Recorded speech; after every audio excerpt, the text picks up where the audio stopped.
Good morning, everybody. I'm Dr. Mukesh Parik, and I welcome you all on my Facebook channel and this live class.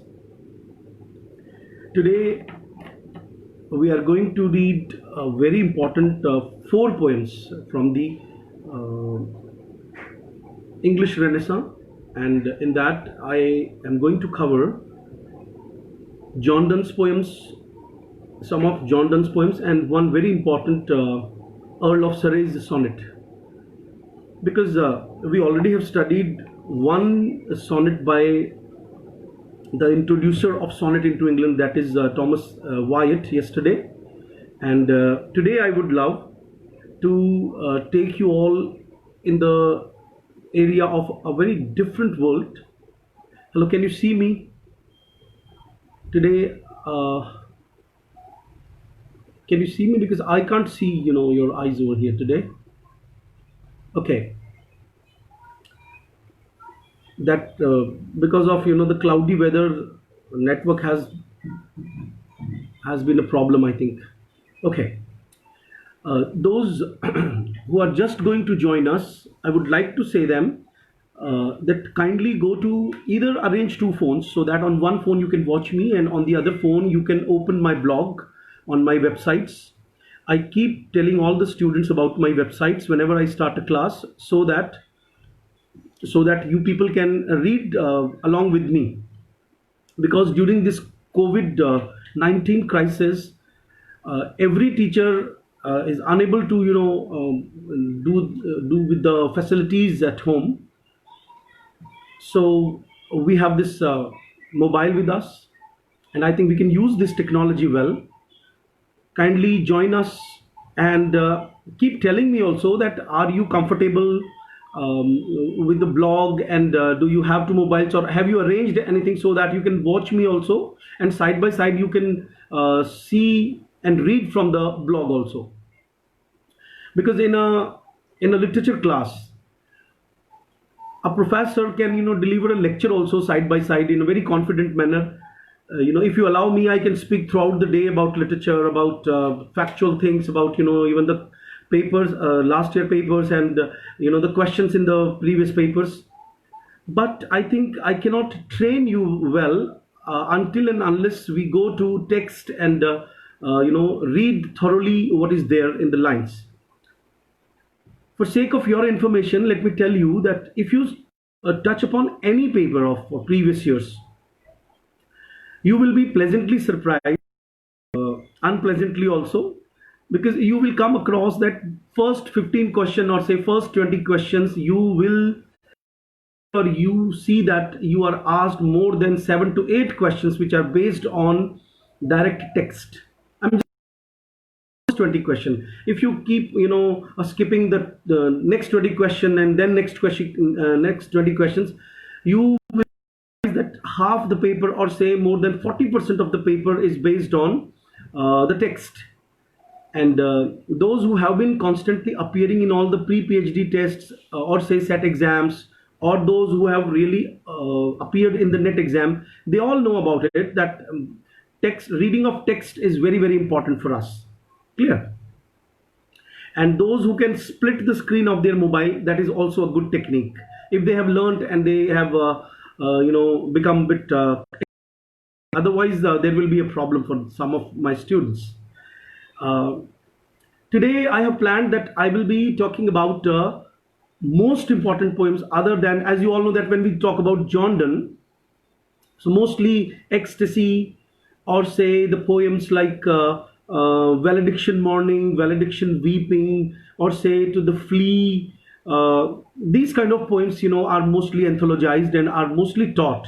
And batter my heart 3% god, or say all the other famous divine meditations, that is the holy sonnets by John Donne, are mostly taught. But I have come up with other three important poems by John Donne, which I think like can be seen by you in the coming exam. Okay, now let us read this poem. Those who are joining me should read. I have already mentioned the address of my websites. You should go to my website, go to my blog, And on 30th of July, under this title, I have uploaded certain things so that we can read from there. Should I start now? Okay. In this poem, this the triple fool, the title of the poem by John Donne, is one of the most famous love poem. Why this is famous? Because in this you can feel the pain. As you all know that John Donne is famous for two things. One, that he has a religious element in his poems. Number one. Number two, he was leading a bohemian life. As you all know, we know about him that he was a kind of bohemian. If you don't understand the meaning of bohemian, let me explain that someone who leads a kind of unrestrained sexual life. Okay, so he used to visit the taverns, and he was about to shun his faith also, like from Catholicism to Protestantism. He was forced to change his religion. So we cannot exactly say that he was a proselyte, or say he was a turncoat, the two words we use for a person who gives up his religion. But one thing for which he is very famous, that out of his reading, out of the touch of the metaphysical poetry which he is famous for, we find that he has an urgency, a kind of urgency is present in his poems. And the Triple Fool is one of those poems in which the play of the words, because I have already told you that this poet lost his reputation, or say fame, or say his appeal for the coming 3 centuries, and later on in the 20th century, when T.S. Eliot started reading him, then he was revived, or say can he was resuscitated. हम ये समझने की कोशिश कर रहे हैं कि John Donne की फेम, क्योंकि आपको याद होगा जॉन डन के बारे में 2-3 बड़े इंपॉर्टेंट क्वेश्चंस पूछे जाते हैं, that an idea was an emotion for John Donne, ऐसा कहा है टीएस एलियट ने. तो यू कैन अंडरस्टैंड कि अगर वो किसी शब्द का इस्तेमाल कर रहे हैं तो इस तरह से वो मेटाफर को यूज करते हैं, इस तरह से वो सिमिली और मेटाफर, और जिसको हम मेटाफिजिकल कंसीट बोलते हैं, वो इस तरह से लोड कर देते हैं. He loads that particular word in such a manner, there are different meanings coming out, or say that there are different associations with that particular word, and a reader is provoked to think in different manners, and that is why this writer is very famous, John Donne. So let us read from my blog this particular poem, The Triple Fool. I am two fools, I know, he says. He declares that he is a double fool, for loving and for saying so in winning poetry. Now this has already been asked as a question in exam, so just be ready, because if you are aware about the poem, then you can answer such questions, that what kind of 3 kinds of fools the poet is talking about in the poem Triple Fool. So he's answering there in the very second line. First of all, he is a fool that he is loving. It means वो ये कहना चाह रहा है, he wants to convey है loving is a futile exercise, और जो one who falls for someone, falls for का मतलब होता है अगर कोई किसी के प्यार में पड़ता है तो वो अपने आप में मूर्ख है. he is a fool, and for saying so in winning poetry. और दूसरा second time he is fool because पहली बार तो उसने गलती की है, and second time he is writing a maudlin kind of emotional poetry, crying. winning का मतलब होता है कंप्लेन करते वो पोएम लिख रहा है. तो 2 तरह का वो मूर्ख है कि एक तो वो गलती कर ही रहा है, ऊपर से उस गलती के ऊपर वो पोएम भी लिख रहा है. But where is that wise man that would not be I. कहाँ गया वो आदमी बुद्धिमान जो मैं नहीं हो सकता. If she would not deny, अगर मैं बुद्धिमान बन जाऊं, अगर वो जिसको मैं प्यार करता हूं वो डिनाई नहीं करे, मतलब कि he is also thinking in his mind that somewhere if he proposes the woman whom he loves. अच्छा, प्यार में पड़ना पागलपन क्यों है, ऐसा वो क्यों कह रहा है? शायद वो इसलिए कह रहा है कि as you know the restrictions in the ages, the patriarchy, कि जिस लड़की से वो प्यार करता है, इट्स जस्ट एन इमेजिनेशन कि जिससे वो प्यार करता है, हो सकता है कि वो लोक लाज के डर से उसको पॉजिटिव रिस्पॉन्स नहीं दे रही है. ओके, सो उसका जो एफर्ट है वो जाया जा रहा है, वो फ्यूटाइल जा रहा है. That's why he saying but where is that wise man that would not be I if she would not deny. Then as the earth's inward narrow crooked lanes do purge sea waters fretful salt away, I thought if I could draw my pains through rhymes vexation. अब वो पूछ रहा है कि जैसे now he is using a kind of hyperbole, exaggeration. अच्छा, यहाँ पे एक पैराडॉक्स का भी इस्तेमाल इन द वेरी बिगिनिंग हुआ है, जो मैंने ऑलरेडी पोएम के एंड में बहुत कुछ दे दिया है. After the class you can read it. वो ये यहाँ पे पैराडॉक्स क्या है बताइए, कि can a person who is terming or calling himself fool be a wise man also. So there is a dichotomy. इस पोएम में दो चीजें एक साथ यूज हुई है, कि एक आदमी जो पागल भी है और एक आदमी जो बुद्धिमान भी हो सकता है क्या. सो वो जो ऑपोजिट चीजें साथ में यूज की जाती है उनको हम बोलते हैं पैराडॉक्स. साथ में वो हाइपरबली का भी इस्तेमाल करा. हाइपरबली क्या होता है, HYPERBOLE. कुछ लोग इसको हाइपरबोल बोलते हैं. टीचर्स तक को मैंने सुना है that they pronounce it hyperbole, but it is not hyperbole, it is hyperbole. We pronounce it exaggeration, जिसको अपन बोलते हैं. मतलब कि अतिशयोक्ति अलंकार, बहुत बड़ा चढ़ाकर किसी बात को करना. कि then as the earth's inward narrow crooked lanes, धरती की जो कंदराएं हैं, गुफाएं हैं, do purge sea waters fretful salt way. क्या वो इस धरती के अंदर जो ऊपर जो समुद्र है उसके सारे नमक को खत्म कर सकती हैं. मतलब कि ये एक असंभव कार्य है. I thought if I could draw my pains. ऐसे ही क्या मैं अपने अंदर के सारे पेन को थ्रू माई राइम्स वैक्सेशन, मैं फालतू में ही राइम लिख करके, और वैक्सेशन मतलब नाराजगी, क्या मैं फालतू में राइम को या शब्दों को तकलीफ दूंगा कि मेरे दुख को मैं बयान कर सकता हूं. So ultimately he wants to convey a message that he to express his pain of love. Okay, I should then allay. अगर ऐसा होता तो मैं एफर्ट करता, शायद मैं शांत हो जाता. Grief brought to numbers cannot be so fierce. जितना फियर्सली मैं पेन महसूस कर रहा हूं, अपने अंदर दुख महसूस कर रहा हूं, for he tames it that fetters it in words. वो उसको काबू कर ले. टेम का मतलब कंट्रोल करना, that fetters it in words. जो फैटर का मतलब है कंट्रोल करना, काबू कर लेना. दो वर्ड है. फैटर का मतलब होता है चेन, जो चेन में बांध लेगा वर्ड्स के. So again there is a paradox in this poem, that something which is uncontrollable, untamable, the writer is talking about that can it be tamed. So for he tames it, that fetters it in verse. So you can understand that love element is present in the poem. और हमें higher level की classes में, particularly net GRF की class में, इनकी rhyme scheme वगैरह पे ध्यान देने की जरूरत नहीं. पोएम्स पढ़ाता हूं, आपको पता होना चाहिए कि why we are moving towards the text. क्योंकि टेक्स्ट में से वो ओरिजिनल लाइंस पूछ रहे. जैसे मैंने आपको अभी बताया, आप 2014 का, चाहे दिसंबर का, जून का पेपर उठा लो, 15 का उठा लो, कोई पेपर उठा लो आप, यू विल कम अक्रॉस के उसमें से 40%, 35% के आसपास, कई बार 50% भी होता है, वो लोग डायरेक्ट लाइंस पूछते हैं. और आज मैं क्लास के एंड में अगर मैं भूल जाऊं तो मुझे याद दिला देना. मुझे आपको एक बहुत बड़ा होमवर्क देना है, क्योंकि अगर आप होमवर्क करेंगे तो then the classes will be more fruitful. ठीक है. Now I'm reading the next paragraph. But when I have done so, जब मैंने ऐसा कर लिया, मैंने अपने पेन को अपनी पोइट्री में लिख दिया, some man his art and voice to show that set and sing my pain. लिख दिया so that somebody can sing my pain, somebody can use my lyric, my song. There is a paradox in this line, क्योंकि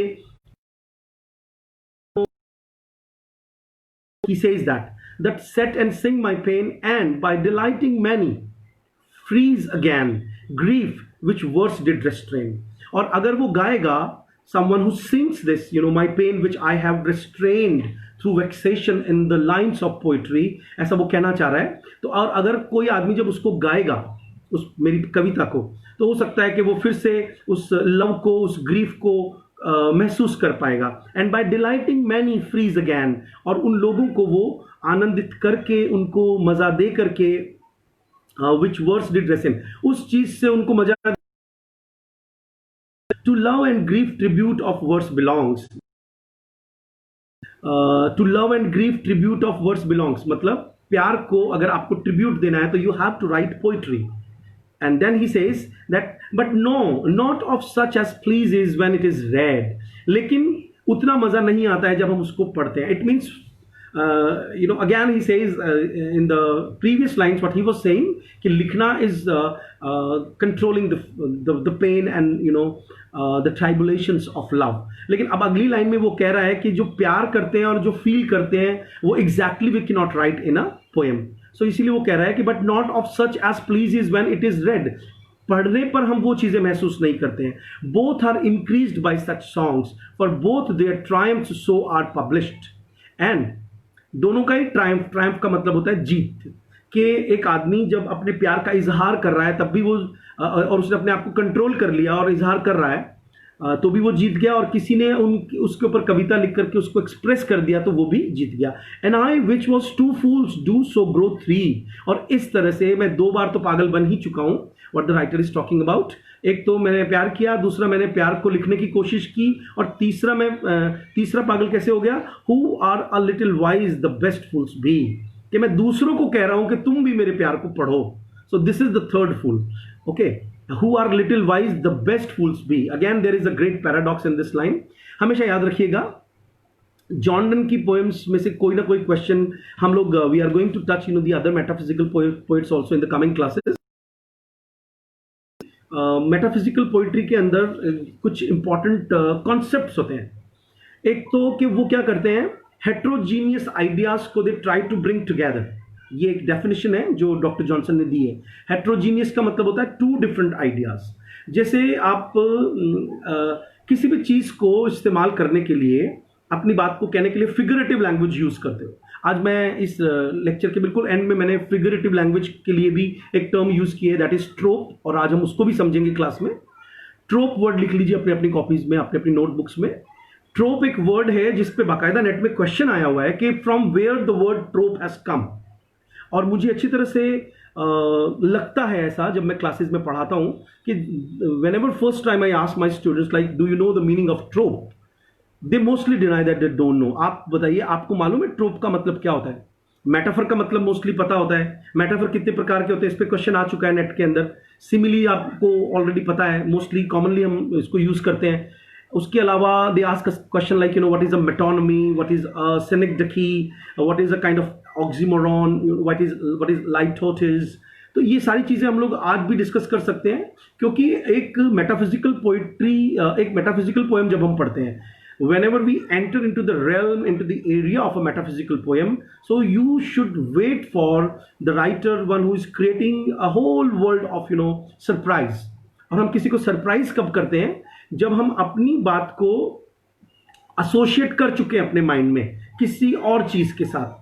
और क्योंकि हमें ऐसा लगता है कि हमारी आइडिया का जो एस्पेक्ट है या उससे जो सिमिलैरिटी है वो उस चीज से मिलती है.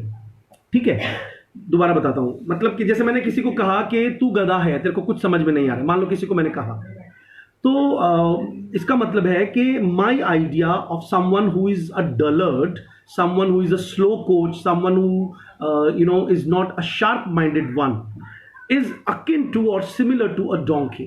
Okay, इसका मतलब है मुझे ऐसा लगता है कि मैंने अपने आइडिया को, कि कोई इंटेलिजेंट नहीं है, उसको एक कॉन्क्रीट एनिमेट कर दिया. इसका मतलब है मैंने आपको ऐसा कह आइडियाज को टर्न कर दो.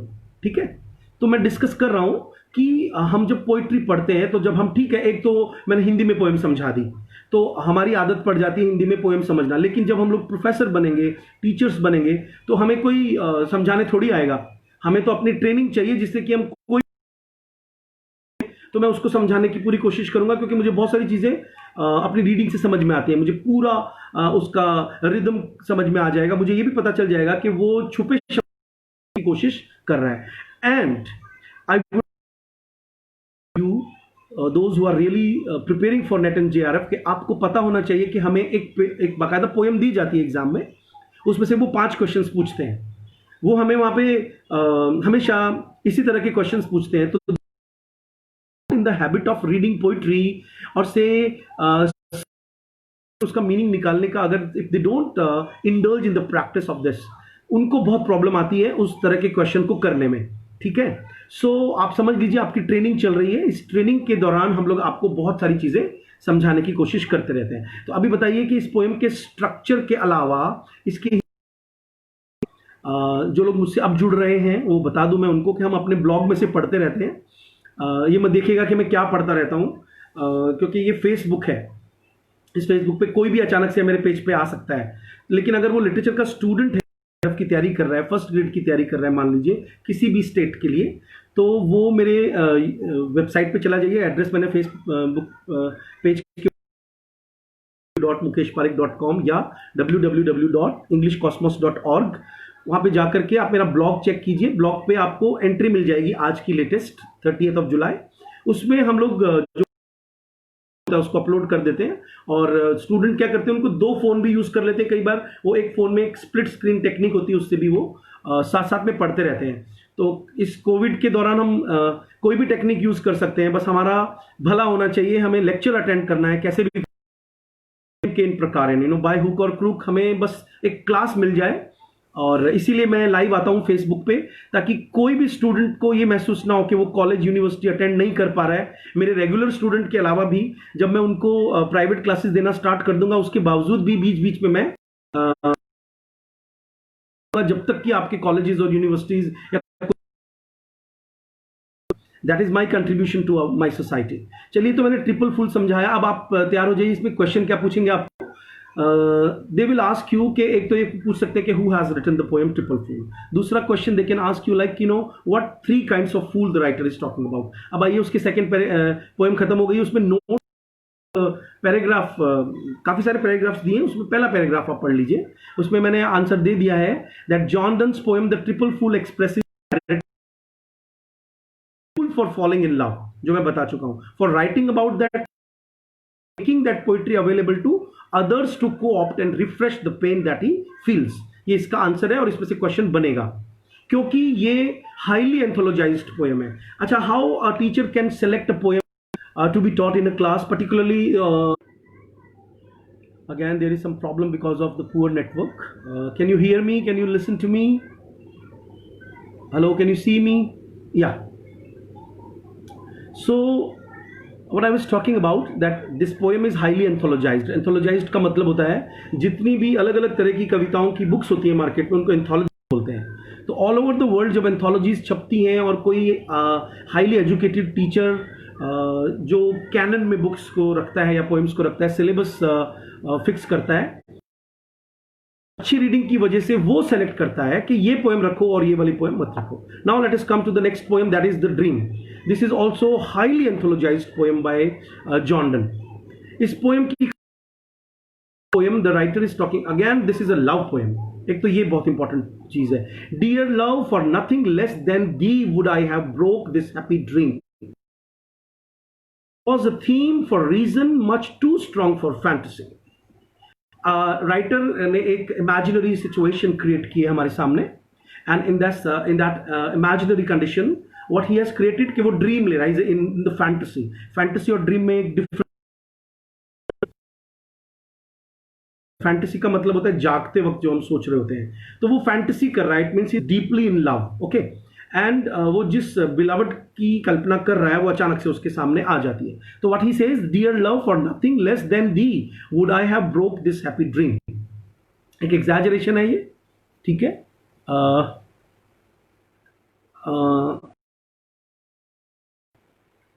it was a theme for reason much too strong for fantasy, therefore thou wickedest me wisely, yet my dream thou brokest not but continuedst it। It's old English। ये राइटर कह रहा है कि तुम आ गई हो, मैं तुम्हारा सपना देख रहा था, फैंटेसी कर रहा था, तो जब तुम अगर सपने में मैं तुम्हें देख रहा था और तुम सच्ची में आ गई हो, तो अच्छा ही हुआ कि तुम आ गई हो, क्योंकि तुमने मेरी फैंटेसी को कंटिन्यू कर दिया। इसीलिए इस कविता का नाम क्या है, द ड्रीम, ओके। फिर वो आगे कहता है, to make dreams truths and fables histories and, now ये वर्ल्ड फेमस ब्यूटीफुल लाइंस कि तुम ड्रीम जो मैं देख रहा था, if you want to make that dream imaginary things जो होती है, whatever fables I was thinking about, make them true, क्योंकि हिस्ट्री क्या होता है, फैक्ट होता है। तो तुम ड्रीम को ट्रूथ बना दो और फेबल को हिस्ट्री बना दो, एंटर दीज आर्म्स, और मेरी बाहों में आ जाओ। For since thou thoughtst it best not to dream all my dream, let's act the rest. क्योंकि लगता है तुमको ऐसा लगा कि मैं सपने ना लूं और इसको मटीरियल एक्ट में तब्दील कर दूं, इसीलिए तुम मेरे पास आ गई। तो अब हम late us act the rest, इसका मतलब है आओ हम लेट अस मेक लव। आओ हम सेक्स करें, let us make love, let us act the rest. क्योंकि वो सपने में क्या सोच रहा होगा, he must be fantasizing the closeness of his beloved, और वो यहां पर उसको कह रहे हैं। So again these lines are the most famous lines. आगे, एज लाइट लाइट, ये क्वेश्चन एग्जाम में आएगा आपको। यहां पे राइटर हैज कंपेयर्ड, मैं आपको पहले बता दूं कि मुझे कैसे लगता है हाउ इतने सारे नेट क्लियर करने के बाद, जेआरएफ क्लियर करने के बाद, इतना क्वालिफाइड होने के बाद, if you are continuously appearing in the exam, तो तुम्हें भी आइडिया हो जाएगा कि कैसे क्वेश्चन वो पूछते हैं। जैसे एक बार एक क्वेश्चन आया था कि वो कौन सी कविता है जिसमें राइटर ने अपने हार्ट को एक ग्रेनेड से उसकी तुलना की है, या कि कौन सी पोएम है जिसमें the writer talks about Ganges. अब इंग्लैंड का राइटर, मेटाफिजिकल राइटर, गंगा नदी की बात हमें कर रहे हैं। So how can anybody answer these questions? By simply be knowing about the most important poems, highly anthologized poems. जैसे एक क्वेश्चन आया था कि जॉन डन की वो कौन सी पोएम है जिसमें the writer has compared himself and the beloved with eagle and Dove, है ना। तो इसका क्या, वो जो बहुत फेमस कविताएं होती हैं उनमें से वो क्वेश्चंस पूछते हैं। और हम क्या करते हैं, अगर ऑब्जेक्टिव क्वेश्चंस की तैयारी कर रहे हैं, सिर्फ ऑब्जेक्टिव क्वेश्चंस से तैयारी कर रहे हैं, तो I think we won't be able to answer है। यही कारण है कि लाखों बच्चे इस एग्जाम में बैठते हैं लेकिन हजारों ही क्लियर कर पाते हैं सिर्फ। ओके, सो अभी ये वाला जो स्टैंजा मैं पढ़ने जा रहा हूं, इसमें से एक क्वेश्चन बनेगा, एज लाइटनिंग और अ टेपर्स लाइट। जैसे एक बिजली चमकती है, टेपर का मतलब मोमबत्ती, जैसे कोई को जलाता है। दाइन आइज, आपकी जो आंखें हैं, and not thy noise waked me, ना तो तेरी आवाज ने नहीं जगाया, तो तेरी आंखों ने। ये मेटाफिजिकल कंसीट कहलाती है कि तेरी आंखों की रोशनी से मैं जग गया। इसका मतलब है what the writer wants to convey कि the moment you entered in my room, the shining eyes of yours, they filled the room with light. I woke up. So this is highly exaggerated lines, hyperbole the writer has used. Yet I thought thee, for thou lovest truth, an angel at first sight. और मुझे लगा कि तुम कोई angel हो। But when I saw, thou sawest my heart. But एक angel का भी writer is somewhere making fun of an angel. वो कह रहा है कि एंजल भी दिल में नहीं झांक सकता, बट क्योंकि तुमने मेरे दिल में झांक लिया, means you are so much powerful. He is saying this to his beloved, that you are so powerful that you know what is there in the heart of a person, that I was simply dreaming about you, I was doing a fantasy about you, and you straight away up in front of me. It means you are more than an angel. Okay. But when I saw, thou sawest my heart and knewest my thoughts beyond angel's art. And that's why directly he's saying that जो तुम दिल की बात जान जाती हो, लगता है वो एंजल के भी बस में नहीं है, एंजल भी इस आर्ट को नहीं जानता। When thou knewest what I dreamt, और जब तुम्हें ये चल गया कि मैं क्या सपना ले रहा हूँ, अगेन अ वेरी वॉलप्चुअस लाइन, कि मैं सपना ले रहा हूँ कि तुम मेरी बाहों में हो, मैं तुम्हें प्यार कर रहा हूँ। When thou knewest, when excess of joy would wake me, कि और वो मेरा excess of joy है। Here he is talking about this excess of joy, is a kind of euphemism. Euphemism मैं आपको already बता चुका हूँ, when you talk about a harsh thing or say unpleasant thing or acceptable in society, when you use some other words which are pleasant either or say acceptable in the society. So here excess of joy would wake me के दो मतलब है यहाँ पे। excess of joy means the writer wants to convey that कि अगर हो सकता है कि मुझे सपना लेते लेते making love के दौरान जब मेरा जो एक एक्सेस ऑफ जॉय सेक्स में जो आता है, अगर वो आ जाए उससे पहले ही तुम अपीयर हो गई, ठीक है, would wake me and chemist then, और तुम आ गई। I must confess I could not choose but be profane to think thee anything but thee. लगता है अगर मैं अपने ड्रीम में तो ये सोच ही नहीं पा रहा था। It was a profanity. Profanity means against the standard norms of morality, कि मैं सोच ही नहीं सकता था कि मैं तुम्हें सच्ची में प्यार कर सकता हूं फिजिकली, लेकिन इसका मतलब है कि तुम डिवाइन हो, तुम्हारे अंदर डिविनिटी से भी अबव कुछ है, that you can understand what is going on in the heart of a lover. Coming and staying showed the he is stressing that word the, that's why he has used it twice. वो कह रहा है कि coming and staying showed the but rising makes me doubt, ठीक है, वो ये कहना चाह रहा है। अच्छा, मैं ये बताना भूल गया पिछले वाला जो स्टैंजा था उसमें एक क्वेश्चन नेट में आ सकता है कि तुम अपने दिल की जो हालत है उसने मोमबत्ती से की है और उस मोमबत्ती को जलाया है, इसका दो मतलब निकल रहे हैं। लाइटनिंग और अ टेपर स्लाइट का मतलब है तुमने मेरे मोमबत्ती को, नाउ मोमबत्ती मेरे मन की मोमबत्ती को जला दिया। Now if you go to the metaphorical imagery और से the kind of metaphors the writer has use, तो आप थोड़ा जाइए इसके अंदर। अगर हम साइको एनालिसिस यूज करें तो इसमें फैलिक सिंबल आ रहा है। फैलिक सिंबल का मतलब है कि crazy Jane talk to bishop, एक पोएम है W.B. यीट्स की लिखी हुई, वर्ल्ड फेमस। अगर आप उस पोएम को पढ़ोगे तो आपको पता चलेगा कि कैसे इमेजरी को यूज किया जाता है। दिस टेपर का मतलब मोमबत्ती, जैसे मैंने आपको बताया मशाल या मोमबत्ती, that is a phallic symbol. Phallic symbol का मतलब है मेल सेक्सुअल ऑर्गन, और लाइट का मतलब यहाँ पे है जिसको बोलते हैं। तो जिस तरह से राइटर यहाँ पे इमेजरी को यूज कर रहा है उससे पता चल रहा है कि इज वेरी मच वॉलप्चुअस और से एमोरस, ये दो वर्ड यूज कर रहा हूँ। वॉलप्चुअस का मतलब होता है सेक्सुअल इमेजरी का इस्तेमाल करने में, ठीक है। कमिंग एंड स्टेइंग शोड दी। आपको ये याद रखना है कि अगर आपको क्वेश्चन आया कि कौन सी कविता में दिल को मोमबत्ती की तरह यूज किया गया है जिसको आके प्रेमिका जला देती है, it means the writer is talking about the opposite hormonal theory where the changes in the anatomy of the two bodies occur। तो वो इस तरह से बात कर रहा है और वो बहुत ही फेमस कविता है, मैंने बार बार है। और क्योंकि ज्यादातर स्टूडेंट वो सब नहीं पढ़ते जो MA BA के अलावा होता है, उनको पता ही नहीं होता है क्या पढ़ना है और क्या नहीं पढ़ना है। So these classes can help you in saying showed thee but rising makes me doubt that now thou art not thou। लेकिन जब तुम अब खड़ी हो गई हो, तुम जाने वाली हो। अच्छा, जब वो एक्सेसिव जॉय का इस्तेमाल इस तरह की लैंग्वेज यूज कर रहा है मेटाफोरिकल, तो लगता है वो लड़की जो है वो one who is under the clutches of patriarchy somewhere doesn't want to stay there in the night, because dream ले रहा है तो must be the time of night. तो वो क्या करता है, वहां से उठ जाती है लड़की। तो वो कह रहा है कि but rising makes me doubt, लेकिन अब मुझे डाउट हो रहा है that now thou art not thou, कि लगता है तुम नहीं हो। Again a paradox which is characteristic landmark or say aspect of identifying aspect of John Donne's poetry.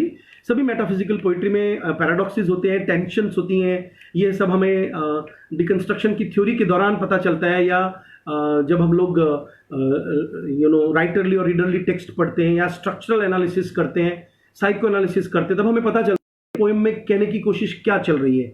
Okay, और राइटर कहना चाह रहा है कि लगता है तुम वो नहीं हो जो मैं सोच रहा हूं। That love is a weak where fear is as strong as he. लगता है प्रेम जो लव होता है वो वीक होता है अगर वहां पे फियर स्ट्रांग होता है। Again love and fear, there is a dichotomy. It is not all spirit pure and brave if mixture it of fear. एक लवर का लव प्योर नहीं है अगर उसमें शेम मिक्स हो जाए या का जो कॉन्सेप्ट है वो मिक्स हो जाए। So again these three words the writer has used which tell us that it is typically a metaphysical poem in which the writer has used patriarchy, the metaphysical the Elizabethan atmosphere, जिसमें the women that kind of freedom। तो वो लड़की जो भी होगी वो थोड़ा डरेगी, थोड़ा शर्माएगी, थोड़ा सा she will be thinking about her honor, which can be tarnished if somebody looks at man। फिर वो कह रहा है कि आगे की लाइंस पढ़ रहा हूं, दैट लव इज वीक, ये भी हो गया। पर चांस एज टॉप बी, लगता है रेडी होती है man light and put out, आदमी खुद ही जलाता है और खुद ही बुझा देता है। सो दाउ डीलिस्ट विद मी, और तुम्हारी प्रेजेंस लगता है मेरे अंदर टॉर्च जला रही है और उसको बुझा रही है। टॉर्च का मतलब it's not a torch with cells in it. Torch means again a very concrete image of torch which we use, जिसे हम मशाल कहते हैं, जिसमें आग लगती है। उसकी जो शेप होती है वो मेल सेक्सुअल ऑर्गन की तरह, आप उसको इस्तेमाल करिए तब आपको समझ में आएगा कि ये पोएम क्यों थोड़ी सी, I am not using the word vulgar, I am using the word sensuous. हमेशा याद रखिएगा, जॉन कीट्स की पोएम्स में सेंशुअसनेस प्रेजेंट होता है। वॉलप्चुअसनेस में हम लेते हैं थोड़ा सा जब वो राइटर जो है वो ओपनली सेक्स के रेफरेंसेस देने लग जाता है। बट क्योंकि आपको मालूम होना चाहिए, उनको मैंने कल रात को एक कुछ इंपॉर्टेंट स्टडी मटेरियल सेंड किया था। अब उस राइटर के बारे में जब आप डिटेल में पढ़ोगे, जिसने फ्लश ढूंढा था और क्वीन एलिजाबेथ ने उसको अपने महल से बाहर निकाल दिया था, क्योंकि वो जो राइटर था वो क्या करता था, राइटर्स को ट्रांसलेट करके उनकी जो वोकैबुलरी थी उसको ऑब्सीन तरीके से महल की लड़कियों को सुनाया करता था. So obscenity was quite objectionable in the Elizabethan age. इसीलिए यूफेमिज्म डेवलप हुई कि आप ढकी जबान में छुपे अंदाज में कुछ ऐसा कहो जो जैसे गालिब की गजलें हैं, या हम कोई भी पुरानी चीज सुनते हैं तो उसमें ओपनली सेक्सुअल इन्विटेशन नहीं होता है ना.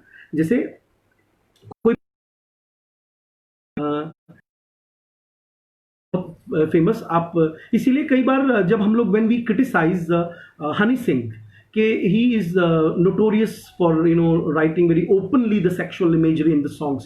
तो मैं एक बार I was watching one of his interviews, तो वहाँ पे he was giving an example of the songs of Lata Mangeshkar, and he was saying that you are saying the same thing in the songs of 70s and 60s, what we are saying it openly without any euphemism. जैसे लड़की कह रही है कि Monika oh my darling, आपने गाना सुना होगा, तो उसमें वो एक लाइन आती है कि तन की ठंडी हो जाए ऐसे गले लगा जा. तो what the that beloved is inviting the lover in that way. So sometimes when we pseudo feminists मैं इसलिए कह रहा हूं कि जरूरी नहीं है कि हम फेमिनिज्म की हर चीज को समझें.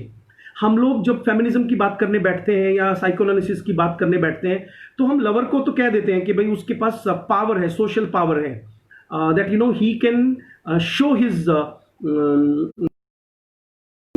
With whatever words he wants to use.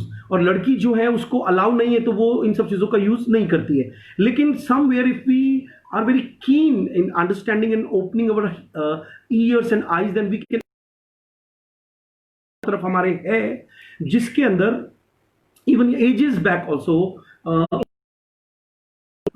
To open up their hearts. तो यहां पे लेकिन वो नजर नहीं आ रहा है. राइटर जो है वो कह रहा है कि men light and put out so thou deal'st with me, thou cam'st to kindle goest to come then I, thou cam'st to kindle, तुम मेरी मशाल जलाने के लिए आई थी, गोस टू कम, अब तुम जा रही हो आने के लिए, then I else would die. तो लगता है अब मैं सपना ही लूं क्योंकि तुम तो जा रही हो. और जिस लड़की को वो 2 मिनट पहले एंजल कह रहा था और एंजल से भी बढ़कर एग्जैजरेट कर रहा था, उसको अचानक से वो अब नेगेटिव शेड में बात कर रहा है कि तुम जाओ, अब तुम्हारे बस का नहीं है, सपना ही लेने दो, मेरे लिए तो सपना ही काफी है. ठीक है. So again the kind of imagery the writer has used, because of that this poem is world famous. Now let us come to the next poem, Jordan, that is no man is an island. आपने Ernest Hemingway का नाम सुना होगा, the American writer. उन्होंने एक novel लिखा है जिसपे नेट में क्वेश्चन आया है, 2 बार आया है ये क्वेश्चन, कि to for whom the bell tolls, के from where the writer has taken this title. So this is the particular, it's not exactly a poem, actually it is an extract from a longer poem, meditation. ये उनका एक devotional कह सकते हैं आप Sarman type का था, क्योंकि आपको मालूम है जॉर्डन वाज, वो बाद में एक बहुत बड़े पादरी बन गए थे, डीन बन गए थे चर्च के. तो जब वो अपने सरमन्स दिया करते थे तो एक रात को उठ करके उन्होंने ये लिखा. अच्छा, now whatever we are going to read, अच्छा आप लोग मुझे एक बार रिस्पॉन्स करें, can you watch me properly, am I audible, is the lecture going smoothly, थोड़ा सा इतना सा बता दीजिए. और शेयर कीजिए प्लीज, इसको शेयर करना चाहिए. मैं देखता हूं कि आप लोग शेयर नहीं करते हो. इतनी रिक्वेस्ट करने के बाद 250-300 स्टूडेंट देख रहे होते हैं, लेकिन मुश्किल से 4 स्टूडेंट शेयर करते हैं. तो देख लीजिए आपका कंट्रीब्यूशन सोसाइटी को कितना मीगर, कितना कम है. मैं ये एक, it's not a hortative and a kind of lecture to all of you, but आप देखिए कि if you are coming to a channel, you are taking some benefit from there and you are reluctant to share it, then I think we should think twice about ourselves, and our motives towards this humanity at the end. So kindly show me you are here, you can hear me properly, network is going smoothly. I'll wait for your answer and then we will read this No Man is an Island. I got the answer of Vaishali. Vaishali, please share it, beta. Asif Wazir ji is also present. There are other people. I can see some of your profile pictures. But I request you all, please. I request, like, why don't you share it? You should share it. Share means acquiring your knowledge. Okay. No man is an island. अच्छा, एक बात बताइए, no man is an island, क्या मतलब है इसका? कि अपने आप में एक आदमी कंप्लीट नहीं है, आइलैंड नहीं है. No man is an island. अब मैं पहले एक पोएम पढ़ देता हूं, साथ साथ में समझाता रहता हूं. बहुत ही यूनिक आइडिया है, बहुत ज्यादा यू कैन अंडरस्टैंड. चलिए एक बात बताइए, क्या हम कह सकते हैं कि हम अकेले जिंदा रह लेंगे कहीं पर जंगल में जाकर के? मुश्किल है थोड़ा. Okay. So, what the writer wants to convey that how humanity is based on caring and sharing, okay, and then there is a term that we are social beings. So no man is an island entire of itself. Every man is a piece of the continent. Continent, you all know that एक part जो होता है वो किसी दूसरे part में fit हो जाता है. अगर आपने थ्योरी पढ़ी हो ज्योग्राफी की तो आपको पता चलेगा. जैसे मैं अपनी नॉलेज शेयर करता हूं. हम लोग जब संकल्प लेते हैं, जैसे मैं विष्णु सहस्त्र नाम का पाठ करूंगा, गीता का पाठ करूंगा, और मान लीजिए मैंने जल लेकर के संकल्प लिया, तो हम लोग एक टर्म यूज करते हैं ना, जम्बू द्वीपे, भरत खंडे जम्बू द्वीपे. तो आपको कभी लगता है कि जम्बू द्वीपे का मतलब है कि इस देश को, भारत को जम्बू द्वीपे कहा जाता था पहले? तो द्वीप था ये. अब आप देखते हैं कि एक तरफ हिमालय है, लेकिन हिमालय की स्टोरी भी हमें मालूम है कि हिमालय जो है वो लेटेस्ट पहाड़ है. ओल्डेस्ट तो अरावली है ना. इससे हमें थोड़ा आइडिया लगता है. या हम और कहीं जाते हैं, जैसे I attended seminar on Indic studies. वहां पे मुझे पता चला कि हिमालय के अंदर समुद्र की चीजें भी पाई जाती हैं. इसका मतलब है somewhere it was submerged there in the sea. या हम लोग जब रेगिस्तान में जाते हैं तब हमें पता चलता है कि वो पहले समुद्र था. या कि सरस्वती नदी जो पहले थी अब वो लुप्त हो गई है. ब्ला ब्ला ब्ला. मैं बहुत सारे एग्जाम्पल देके समझाने की कोशिश कर रहा हूं कि ये चीजें बदलती रहती हैं. इसका मतलब है कि अगर आप ध्यान से देखो तो जैसे आर्यन की थ्योरी जो अभी प्रूव नहीं हुई है, but people talk a lot much about the Dravidians and Aryans, कि हम लोग जर्मनी से आए थे, Aryan people. Okay. And the Dravidians were the local people here. ऐसे करके कई बार हम देखते हैं कि लैंग्वेजेस के रूट्स पाए जाते हैं. जैसे हमारी Marwari, like I am a Rajasthani person, और एक रिसर्च में पता चला कि मेरे ख्याल से 1100 के आसपास शब्द राजस्थानी के फ्रेंच लैंग्वेज से मिलते हैं. और डायरेक्टली यहाँ पे अगर कोई फ्रेंच आ जाए तो वो मारवाड़ी आदमी से अगर बात करे तो उसको बहुत सारे वर्ड सिमिलर मिलेंगे. या कि बंगाली है वो बाटी वर्ड बोलेगा. बाटी मीन्स कटोरी.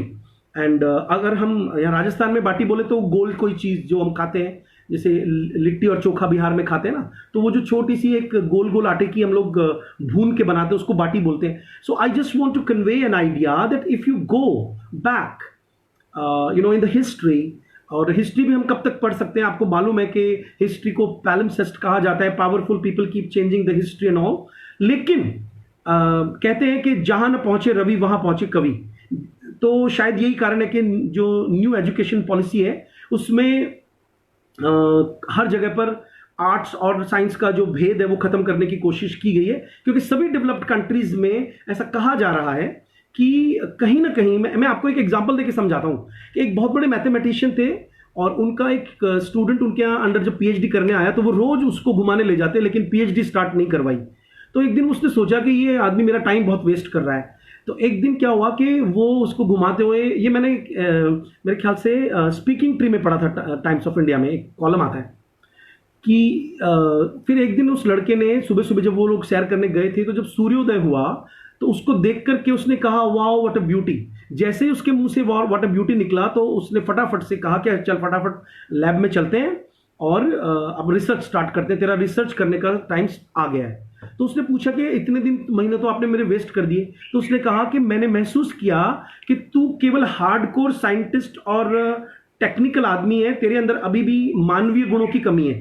सो आई वांटेड कि तेरे अंदर जो एक इमोशंस जिस दिन जनरेट हो गए, you start loving the atmosphere around you and you can look at the atmosphere from an aesthete's point of view. तो मैं तेरा जो रिसर्च है स्टार्ट करवाऊं. तो ये एक बड़ा एक इंपॉर्टेंट पॉइंट है जिसको हम डिस्कस कर सकते हैं कि रेनेसां पोएम्स के अंदर हम देख रहे हैं कि रेनेसां ह्यूमनिज्म जो हमारा एक टॉपिक कई दिनों से चल रहा है उसी के अंतर्गत हम लोग ये टेक्स्ट वगैरह पढ़ रहे हैं. साथ साथ में हम नेट के क्वेश्चंस की तरफ पूरा ध्यान रखते हुए पढ़ रहे हैं, ताकि किसी स्टूडेंट को ये नहीं लगे कि भाई हम आपका टाइम वेस्ट कर रहे हैं। कि हम देख रहे हैं कि ये पोएम क्यों फेमस है, इसमें से क्यों क्वेश्चन आता है। क्योंकि जैसे कि मैंने कहा कि जहां ना पहुंचे रवि वहां पहुंचे कवि। इसका मतलब है कि ह्यूमनिस्ट जो होते हैं, यानी कि जो आर्टिस्ट होते हैं, एजरा पाउंड ने कहा है कि artist are the antennae of society. इसका क्या मतलब है कि जैसे एक घर के ऊपर एंटीना लगाते हैं और वो पहले से कैच कर लेता है, इसी तरह से आर्टिस्ट लोग, चाहे वो फैशन डिजाइनर हो, चाहे वो कवि हो, चाहे वो नॉवलिस्ट हो, वो अगर आर्टिस्टिक माइंड का है तो उसको वर्ल्ड की चीजें ज्यादा समझ में आती हैं, ज्यादा वो जल्दी से उन चीजों को कैच करता है और उनकी बारीकियों को भी समझने की कोशिश करता है। तो ये एक बेसिक है कि a single man is nothing in himself. Okay, even a single, आप अंदाजा लगाइए, एक can you imagine like if we keep saying that every other nation. इसीलिए कई बार मुझे पेट्रियोटिज्म पे बड़ा शक होता है, और इसीलिए जॉर्ज ऑरवेल ने पेट्रियोटिज्म के ऊपर जो नेशनलिज्म पे ऐसे लिखा, उसको पढ़ेंगे, हमारे सिलेबस में है। रविन्द्रनाथ टैगोर का जो ऐसे है ऑन नेशनलिज्म, जब हम पढ़ते हैं और से जब हम लोग और भी बहुत सारी बुक्स पढ़ते हैं, तो हमें पता चलता है पोस्ट कॉलोनियलिज्म में कि नेशन की जो थ्योरी है वो बहुत घातक है। क्योंकि नेशन का नाम लेते ही आप पेट्रियोटिक हो जाते हो, और जब आप पेट्रियोटिक हो जाते हो तो you start considering your neighbours as your enemies. Okay, because chauvinism, a kind of jingoism comes in you. Jingoism का मतलब होता है that blindly you start praising yourself. तो ये जो पर्टिकुलर पोएम है, ये इन सब चीजों को मतलब क्वेश्चन मार्क लगाती है, और it presents John Donne in front of us as a thinker. Okay, and that's why I have no doubt that how and why T.S. Eliot in the 20th century praised John Donne, and he adopted metaphysical style of poetry in whatever he wrote. अब मैं poem समझा रहा हूं। No man is an island entire of itself. Every man is a piece of the continent, a part of the main. Means we are a fraction of something which is a whole one, which is, though we are unable to see that, but somewhere we are the part of something. Clear? If a cloud be washed away by the sea, समुद्र अगर एक हिस्से को बहाकर भी ले जाए, Europe is the less. आहा, ये लाइन पूछ सकते हैं कि who has written Europe is the less. एक जमाना जहां पे colonialism was yet to start or had started up to an extent, and they were to authority to the world later on by claiming with their enlightenment that we are the people who are your masters in the coming time. Okay, ऐसे country में ऐसा writer पैदा हुआ who had the guts to say Europe is the less. Europe is the less, as well as if a promontory were, promontory का मतलब होता है कि एक वार्निंग में दे रहा हूं, as well as any manner of thy friends or of thine own were, चाहे तुम्हारे मैनर्स ही क्यों ना हो, अपने आप में कंप्लीट नहीं है। Any man's death diminishes me. Again, this is famous line. कहीं पर कुछ भी घटता है, एक लड़का भी, आपको याद है एक क्वेश्चन आया था नेट में कि there is a providence in the fall of a sparrow. अभी क्वेश्चन आया था कि ये कौन से प्ले में से लिया शेक्सपियर के। So you will be surprised that this line comes in Hamlet, and Hamlet says to Horatio that there is a providence in the fall of a sparrow. अर्थात एक चिड़िया भी मरती है तो उसमें भी एक प्रोविडेंस है। प्रोविडेंस का मतलब है एक भगवान का कानून, खुदा का कानून चल रहा है, और एक चींटी भी मरती है कहीं पर, जिसको the great chain of being, एक और आप होमवर्क लिखिए आज का, ग्रेट चेन ऑफ बीइंग आपको पढ़ना चाहिए, and will be talking about that when will reach this topic. तो राइटर कह रहा है, I have touched so many things here in one lecture today, that any man's death diminishes me. The writer says that I feel pain if somebody, a single person dies, then it diminishes me because I'm associated. Me means here the writer says that whole humanity is a part and parcel of the other part of humanity, and therefore never sent to know for whom the bell tolls. इसीलिए मुझे पूछने के लिए मत भेजो कभी भी कि लिए आज किसका दाह संस्कार हो रहा है, किसका फ्यूनरल हो रहा है कि चर्च में बेल बज रही है। अर्थात किसी के लिए भी चर्च में जो फ्यूनरल हो रहा है उसका इंटीमेशन पूरे गांव को दिया जा रहा है। दैट कैन बी एनीबडी, क्योंकि आज वो मरा है, कल तुम्हारी बारी है। Okay, so it tolls for the, it tolls for the का मतलब है, राइटर सेज कि ये तू जो मुझे पूछ रहा है कि किसके लिए बेल बज रही है, वो तेरे लिए भी बज सकती है। मतलब सो आप मेरे ख्याल से ये पोएम समझ गए होंगे। लेक्चर खत्म होने के बाद आप इसको सीक्वेंस में पढ़िए जो मैंने अपलोड किया है अपने ब्लॉग के ऊपर, मेरी वेबसाइट के ऊपर, then you can have a better idea. ठीक है, अब लेक्चर में खत्म नहीं करूंगा, अभी मैं एक और पोएम पे आऊंगा, अर्ल ऑफ सरे Henry Howard. If you remember the last lectures, जिन्होंने लेक्चर अटेंड नहीं किया है वो यूट्यूब पे जाकर के, हालांकि जब तक कोई बच्चा मुझे रिक्वेस्ट नहीं करता है मैं लेक्चर को रिकॉर्ड नहीं करता हूं और उसको यूट्यूब पे नहीं डालते हैं, तो once you watch this lecture it diminishes forever. इसीलिए क्लासेस बहुत इंपॉर्टेंट हो जाती हैं कि आपको अटेंड करनी चाहिए। तो yesterday or in the other lectures we were talking about the poems of Thomas Wyatt। Earl of Surrey Henry Howard का नाम भी हमने काफ़ी बार लिया है। One who perfected English sonnet, one who gave that A B C A B A B C D C D E F E F G G, that particular rhyme scheme which Shakespeare later adopted, वो earl of सरे। तो earl of सरे की जैसे कल मैंने Hunt वाली poem पढ़ाई थी व्याट की, जो फेमस है और आपको एग्जाम में पूछ सकते हैं, because these poems are highly anthologized. अब जो पोएम हम पढ़ रहे हैं वो है द सूट सीजन। यहाँ पे सूट का मतलब वो लेटेस्ट स्पेलिंग नहीं है सूट की, द सूट सीजन के नाम से क्वेश्चन आएगा आपको कि who has written this sonnet which is famous. ये सोनेट है इन इंग्लैंड की स्टार्टिंग सोनेट्स में से एक, टॉटल्स मिसैलिनी में जो छपी थी उस तरह से हमें ये पूछ सकते हैं कि जब सोनेट इंट्रोड्यूस हुई इंग्लैंड में तो कौन सी इंपॉर्टेंट फर्स्ट सोनेट या फर्स्ट सोनेट्स की कैटेगरी में आती है। सो ठीक है, अर्ल ऑफ सरे हेनरी हॉवर्ड। नहीं वैशाली, मैं तभी इसको रिकॉर्ड करता हूं जब कोई बच्चा एब्सेंट हो, और वो जब फेसबुक पे आते हैं तो मैं अगर वो एब्सेंट है मान लीजिए तो वो रिक्वेस्ट कर देते कि भाई आज हम क्लास अटेंड नहीं कर पाएंगे, तो मैं उसको रिकॉर्ड करता हूं और अपलोड करता हूं, अदरवाइज मैं नहीं करता, ताकि लेक्चर की इंपॉर्टेंस बने रहे। और आने वाले दिनों में ये लेक्चर भी स्टॉप हो जाएंगे तो जो एडमिशन ले रखा है जिन्होंने, केवल चलेगी। इसीलिए हम बार बार ये कह रहे हैं कि जितनी जल्दी हो सकता है आप लोग एडमिशन ले लीजिए, नहीं तो फिर हो सकता है आपको ठीक है, हो सकता है भी टीचर्स पढ़ा रहे होंगे, आप उनको अटेंड कीजिएगा, बट अगर आप मुझसे ही पढ़ना चाहते हैं तो फिर आपको एडमिशन लेना चाहिए मेरी क्लासेस में। ओके, तो सूट सीजन में सूट का मीनिंग पूछ सकते हैं आपको। सूट का मतलब है यहाँ पे स्वीट।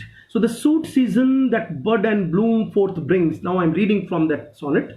ये क्वेश्चन नेट में 100% आएगा आपको। The soote season that bud and bloom forth brings, with green hath clad the hill and eke the vale। Writer ने एक इमेजरी क्रिएट की है, वो कह रहा है कि अब स्वीट सीजन ऑफ स्प्रिंग आ गया है, चारों तरफ हरियाली है, कलियां खिल गई हैं। The Nightingale with feathers knew she sings, चारों तरफ नाइटिंगेल गा रही है, अपने पंख फड़फड़ा रही है, उड़ रही है। And turtle to her make hath told her tale, और टर्टल नाम के पक्षी ने भी अपनी जो कहानी है वो कह दी है, अर्थात वो गा रही है। स्प्रे नाउ स्प्रिंग्स, चारों तरफ फुहार है। He is talking about the April वर्नल showers.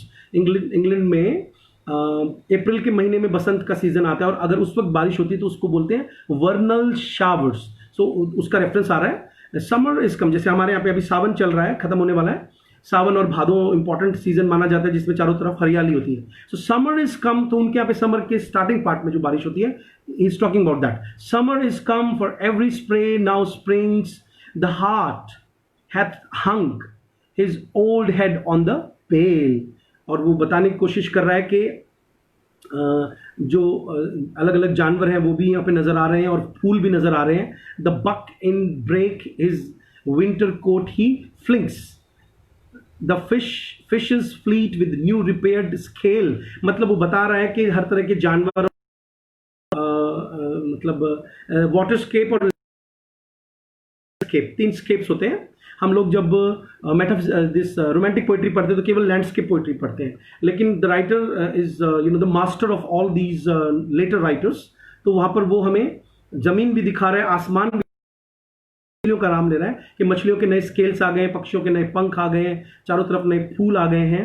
Okay, the adder all way she slings, the Swift swallow, the flies is small, the busy bee her honey now she minks। Winter is worn that was the flower's veil, and thus I see among these pleasant things each care decays and yet my sorrow springs। तो मैं पूरी poem को एक सांस में इसलिए पढ़ गया ताकि आपको केवल आइडिया रहे, because they will ask you the first line in the exam. वो उसने he has created an imagery कि everywhere there is happiness, there is a rejuvenation into the weather. But मेरे दिल में, क्योंकि वो सोनेट है, इटालियन सोनेट से एसोसिएटेड कर रहा है कि मेरी beloved is not responding my advances, that is why my sorrow writer ने यूज किया है. ठीक है, उसके बाद हम चलते हैं ट्रोप का लिटरेचर. अब ये मैंने अपलोड कर दिया है यहाँ पे बिकॉज इट इज ऑलरेडी 11/4. अच्छा, one thing I would like to say, हो सकता है कि अगली क्लास जो है मैं अपनी यूट्यूब पे लूँ और कल क्लास नहीं होगी आपकी, तो कल की जगह हो सकता है मैं संडे को क्लास लूँ, तो मैं नोटिफिकेशन भेज दूंगा, मैं फेसबुक पे भी डाल दूंगा और ग्रुप्स पे भी डाल दूंगा, तो आप लोग अटेंड कर सकते हैं. बिकॉज टुमारो हमारे यहाँ पे एक छोटा सा हम भगवान की पूजा रखी है, तो शायद मैं कल आपको नहीं पढ़ा पाऊंगा. और अगर मुझे लगा कि मैं शाम को फ्री हूँ तो मैं बिल्कुल पढ़ाऊंगा आपको, क्योंकि बिना काम नहीं चलता है. मुझे, मेरा मन नहीं करता कि मैं घर में बैठा रहूँ. ठीक है, ट्रोप का जो मैंने पूरा डिटेल डाला है. मैं ट्रोप का मतलब बता दूं. ट्रोप एक ग्रीक वर्ड है जिसका मतलब होता है टर्न लेना. तो जब हम लोग पोएम के अंदर कोई भी लिटरेरी टर्म या कोई लिटरेरी डिवाइस यूज करते हैं, और हमारा जो दिमाग है वो, क्योंकि इसीलिए कहते हैं ना कि भाई पोइट्री पढ़ना आम आदमी का काम नहीं है. साइंस को इजी माना जाता है पोइट्री को समझने से ज्यादा, और इसीलिए ज्यादातर पोइट्स की वैल्यू की जाती है. तो अगर आप किसी वर्ड को समझ नहीं पा रहे क्योंकि राइटर ने उससे कोई और आइडिया एसोसिएट कर दिया है, और जब वो आपको समझ में आता है तो ऐसा लगता है आपने यू टर्न ले लिया है. तो ट्रोप का मतलब होता है एक फिगरेटिव मीनिंग देना, एक सांकेतिक मीनिंग देना, एक अलंकार का इस्तेमाल करना. ठीक है, तो ये ग्रीक ओरिजिन से आया है ट्रोप वर्ड. ये एग्जाम में क्वेश्चन आ चुका है आपको ऑलरेडी. ठीक है, उसके बाद में मैंने यहाँ पे दिया है कि एलिगरी, ठीक है, और लाइटोटिस, सिनिकडकी, ऑक्सीमोरॉन, ये सब चीजें भी आती हैं. और मैंने केनेथ बर्क का नाम लिया है. केनेथ बच्चों, उन पे क्वेश्चन आ सकता है. तो उन्होंने कहा है कि मेटाफर, मेटोनमी, सिनिकडकी और आयरनी, ये 4 मास्टर ट्रोप्स हैं. ये आपको क्वेश्चन नेट में आएगा, इसलिए इसको आप, ये अमेरिकन क्रिटिक हुए बहुत बड़े, इन्होंने बहुत एसेज लिखे हैं. केनेथ बर्क इनका नाम है. केनेथ बर्क ने कहा है कि मेटाफर आपको पता ही है, जब हम एक आइडिया, एक पॉइंट को यूज करते हैं कि एक नई इमेज के साथ में जो थोड़ा सा डिसिमिलर हो. मेटाफर और मेटोनमी का मतलब मेटा से बना है, निमी मतलब नाम. तो एक वर्ड के लिए आप कोई और नाम लेकर के उसकी बात करते हो. जैसे अगर मुझे ऐसे बोलना है कि कैंगरूज विन द मैच, इसका मतलब है मैं ऑस्ट्रेलियंस ना बोलकर कैंगरूज बोल रहा हूं, तो मैं मेटोनमी यूज कर रहा हूं. सिनिकडकी का मतलब है जैसे I need a helping hand, तो मैं क्या करता हूं, आदमी की जगह उसका एक पार्ट यूज कर लेता हूं. अब हेल्पिंग हैंड का मतलब केवल हैंड थोड़ी हेल्प करेगा, इंसान चाहिए पूरा. तो इसका मतलब है कि मैं सिनोनिम यूज कर रहा हूं. तो there we use the word synecdoche. Irony है. आयरनी पे इस लेक्चर के खत्म होते ही मैं आपको एक छोटा सा होमवर्क दे रहा हूं. मेरे यूट्यूब चैनल पे जाइए और आयरनी पे मैंने एक लेक्चर दिया है छोटा सा, उसको आप सुनिए ध्यान से और उसके नोट्स बनाइए आज बैठ करके. और दूसरा होमवर्क लिखिए, सोनेट सीक्वेंस कितने लिखे गए हैं इंग्लैंड में, उसकी एक लिस्ट बनाइए. जो उन बच्चों ने एडमिशन ले रखा है उनको मैंने बहुत पहले कुछ दिन पहले ही एक सोनेट का मतलब एक पीडीएफ बना के दे दिया था. जिन्होंने अभी एडमिशन लिया है कुछ ही दिनों में, उनको नहीं मिला है, वो मुझसे रिक्वेस्ट करें, मैं उनको भेज दूंगा. ओके, और तो मैंने ये आयरनी समझाया था वहां पे. तो आप एक काम कीजिए, एक तो ये होमवर्क है कि आयरनी का मेरा लेक्चर सुनिए यूट्यूब पे जाकर के मेरे. दूसरा आपका होमवर्क है, आप सोनेट सीक्वेंस किस किस ने लिखे हैं उनकी एक लिस्ट बनाइए. और थर्ड इंपॉर्टेंट होमवर्क है, शेक्सपियर के ड्रामाज की एक लिस्ट बना लीजिए, because I am going to teach you at least 3 और 4 ड्रामाज. जैसे भी मैं होगा समरी डिस्कस करते हुए, इंपॉर्टेंट डायलॉग्स पढ़ाते हुए, कैसे भी मेरा मन करेगा मैं आपका बेनिफिट करने की कोशिश करूंगा. That's it for today. Thank you very much.